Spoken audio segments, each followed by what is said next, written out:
Naaresto ng mga otoridad ang isang lalaki matapos itong mang-hostage ng 3 babae sa barangay Kipot, Yaong, Quezon nitong Miyerkules, November 26, bandang alas 12 ng tanghali.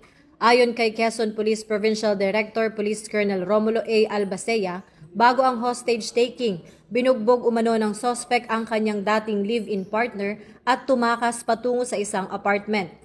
Doon niya binihag ang 3 babae dahilan upang agad na rumesponde ang mga tauhan ng Chaong Municipal Police Station. Ilang oras na negosasyon ang isinagawa ng kapulisan upang mapakalma ang sospek at matiyak ang kaligtasan ng mga bihag. Sa gitna ng usapan, humiling ang sospek ng isang tricycle bilang kondisyon para palayain ang mga babae. Bilang bahagi ng kanilang strategic negotiation approach, pinagbigyan ng mga pulis ang kahilingan ng sospek. Pagkatapos nitong pakawala ng 3 bihag, mabilis na sinamantala ng mga pulis ang pagkakataon at inaresto ang lalaki bandang alas 2 ng hapon nang walang karagdagang insidente. Agad namang dinala sa ospital ang 3 biktima upang sumailalim sa kinakailangang medikal na atensyon.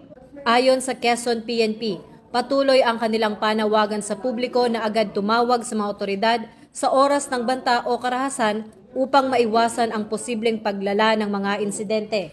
Dahil ito ang bagong PNP para sa bagong Pilipinas, serbisyong mabilis, tapat at nararamdaman.